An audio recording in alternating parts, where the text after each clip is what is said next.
भिलाई 3 के सम्राट अशोक बुद्ध विहार में 3 दिवसीय विपश्यना ध्यान शिविर का हुआ आयोजन। भिलाई चरौदा नगर निगम क्षेत्र अंतर्गत भिलाई 3 स्थित सम्राट अशोक बुद्ध विहार में तक्षशिला बौद्ध समिति के द्वारा 18, 19, 20 मई को 3 दिवसीय विपश्यना ध्यान शिविर का आयोजन किया जा रहा है, जिसके माध्यम से साधक बुद्ध की आनापान तथा विपश्यना की विधि के माध्यम से जीने की कला का अभ्यास कर रहे हैं। उल्लेखनीय है कि इस 3 दिवसीय शिविर का संचालन योगेश ढवले के द्वारा किया जा रहा है, जिन्होंने गोयनका जी के केंद्र में विपश्यना की ध्यान साधना की है। वहीं इसे लेकर उपस्थित साधकों ने विस्तृत जानकारी दी। जीवन में उतार चढ़ाव कभी भी आते हैं, संघर्षमय जीवन है अपना, और इस संघर्षमय जीवन में हम अपने लिए यदि कुछ समय दे सकते हैं तो यही साधना विधि है जिसको सीखने का प्रयास हम आज यहाँ पे सम्राट अशोक बुद्ध विहार में करने जा रहे हैं और कर रहे हैं। जो भी यहाँ पे साधक है वो इसी विधि को सीखने का प्रयास कर रहे हैं, अपने जीवन में अपने अंतर मन को स्वच्छ बनाने का प्रयास कर रहे हैं। इसी विधि के द्वारा भगवान बुद्ध ने बुद्धत्व प्राप्त किया, तो हम बुद्धत्व तक पहुंचने का प्रयास कर रहे हैं। मानव इतिहास में गौतम बुद्ध ने क्रांति करते हुए मनुष्य को साधारण तल से बुद्ध बनने का मार्ग दिखाया। उनके अनेकों विधियां हैं, उसमें सबसे प्रभावशाली जिसको संपूर्ण विश्व ने अपनाया और क्रांतिकारी परिवर्तन दिखा वो विपश्यना।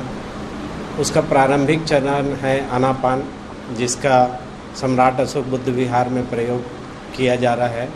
ये विहार बना है सामाजिक गतिविधियों के लिए, लेकिन यहाँ के जो समिति और समाज के लोग हैं उनकी सोच थी कि यहाँ कुछ सकारात्मक बुद्ध के मार्ग के प्रयोग भी होने चाहिए। ये ध्यान का केंद्र बनना चाहिए, शैक्षणिक केंद्र बनना चाहिए। उसी उद्देश्य को लेके यहाँ एक पहली बार 3 दिवसीय विपश्यना शिविर का आयोजन किया गया है, जिसमें अभी कुछ बच्चे हैं और संख्या भी सीमित है, लेकिन आगामी 2 दिन और आने वाले समय में अधिक से अधिक लोग इसका लाभ लेंगे और इस केंद्र को सार्थक बनाएंगे। बुद्ध ने बताया है कि जीवन ऊर्जा का खेल है, सकारात्मक और नकारात्मक। आज मनुष्य बहुत सारी नकारात्मक ऊर्जाओं के प्रभाव में है, जिसमें मोबाइल जो है लोगों की मजबूरी बन गई है, और उस सुबह उठने से लेकर रात सोने तक मोबाइल और दूसरे इस ढंग के मनोरंजन के साधन में आदमी उलझा है और अपने जीने की कला भूल गया है। जबकि बुद्ध का ध्यान जीने की कला सिखाता है और परमात्मा पद को प्राप्त करने का मार्ग देता है। आज के समय में बुद्ध का ध्यान नितांत आवश्यक है और ऐसे आयोजनों का लाभ मनुष्य को लेकर जीने की कला सीखनी चाहिए।